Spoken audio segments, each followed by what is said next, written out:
President. Senator from Iowa. Last week, while I was meeting with constituents in Iowa, news broke here in Washington, D.C. about Assistant Special Agent in Charge Tim Tebow's retirement.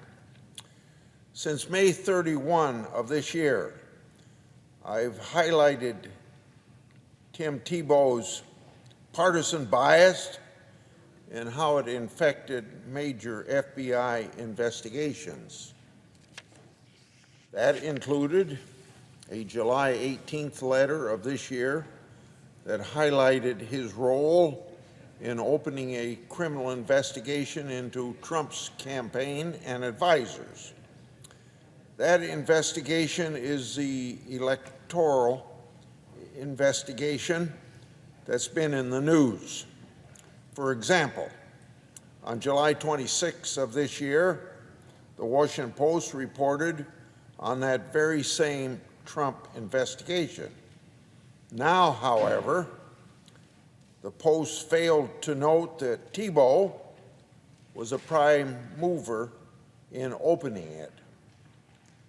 Now get this, the Post failed to note that Tim Tebow predicated the investigation in a substantial part on liberal news articles as well as information derived from a liberal nonprofit. Then Attorney General Garland and Director Wray approved a full investigation anyway, which, as we all know, was contrary to standard procedure for moving ahead on an investigation. That Washington Post article occurred one day after I made the Trump investigation letter public, and one day after I made the July 25th Hunter Biden investigation letter public. Since Tim Tebow's exit from the FBI, I've noticed more news articles and reporting that hasn't been accurate with respect to the allegations that I've made public. Let me take this opportunity then to correct the record with respect to that inaccurate reporting. Some reports have noted that the Hunter Biden criminal probe is ongoing. Therefore, how can the allegations of Tebow shutting down investigation activity related to Hunter Biden be a credible? Well, this is the difference.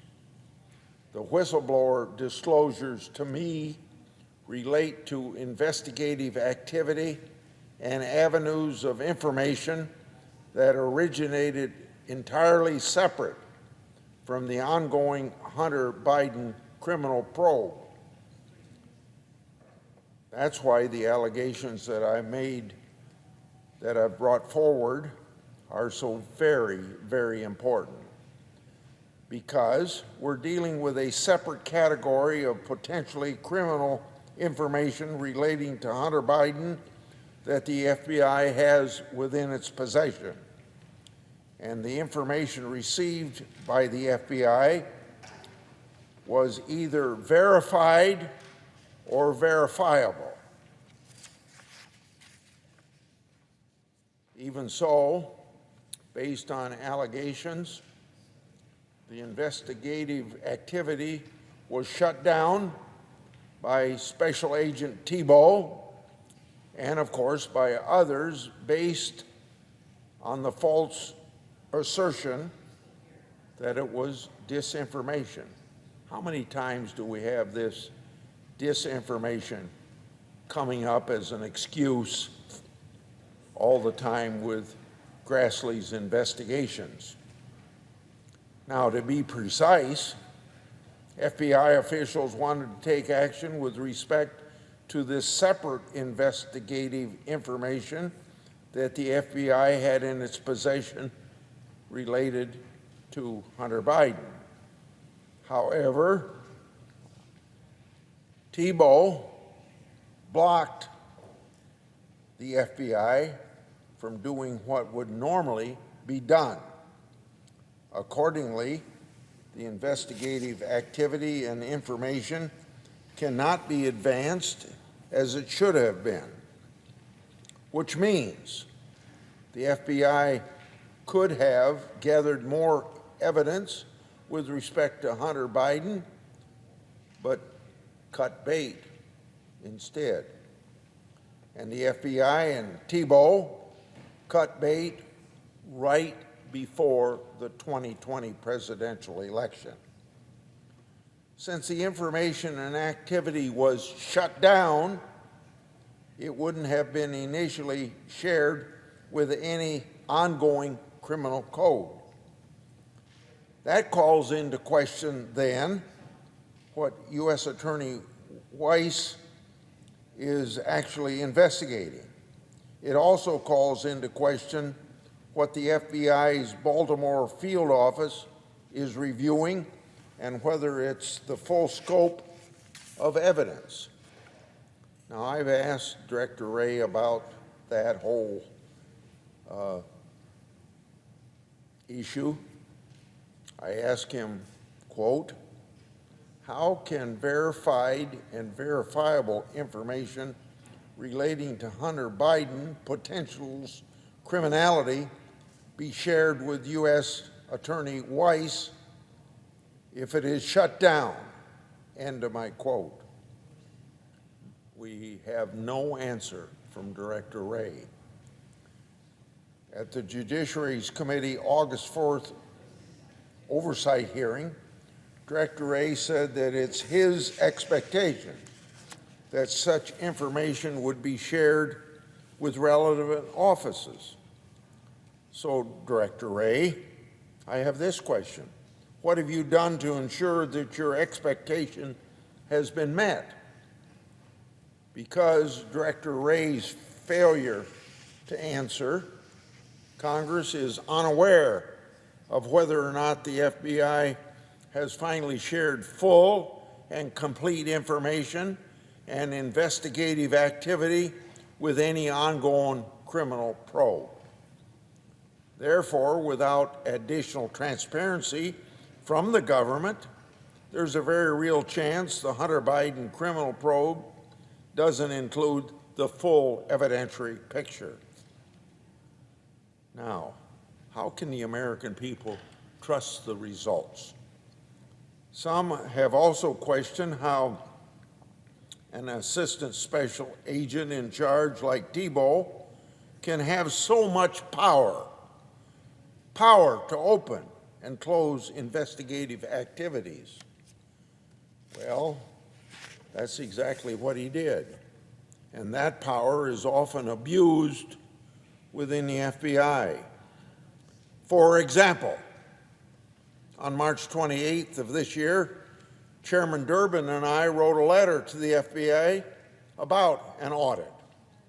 That audit showed widespread violation of internal policies designed to ensure proper handling of the FBI's most sensitive investigations.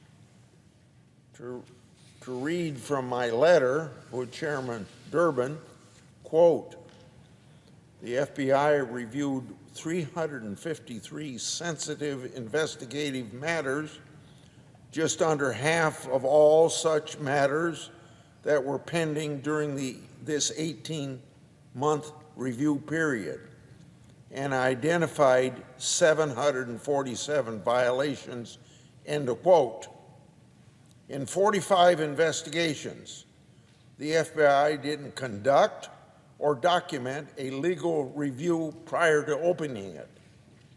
In 40 investigations, the FBI officials who opened a sensitive investigative matter didn't obtain approval from the relevant special agent in charge or even the assistant special agent in charge.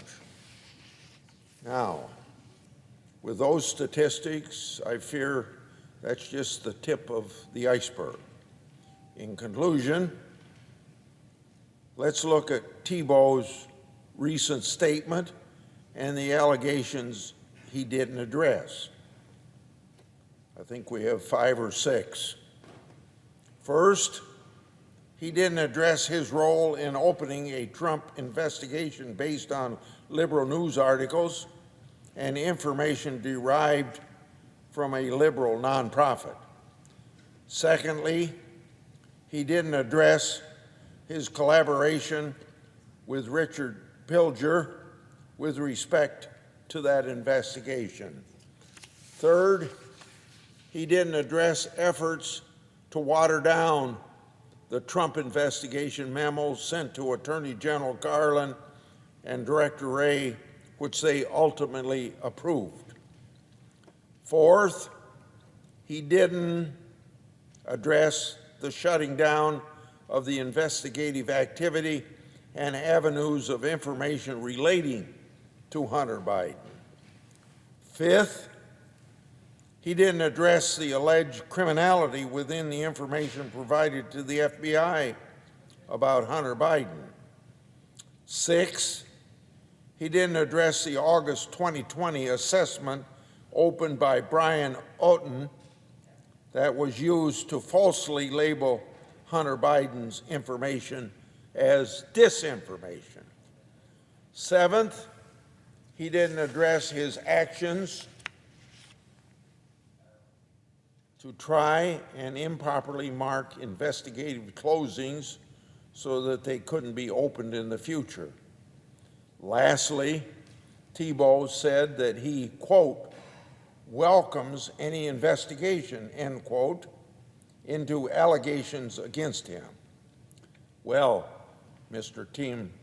Thibault, come on in. Sit for a transcribed interview with me and my colleagues. I yield the floor.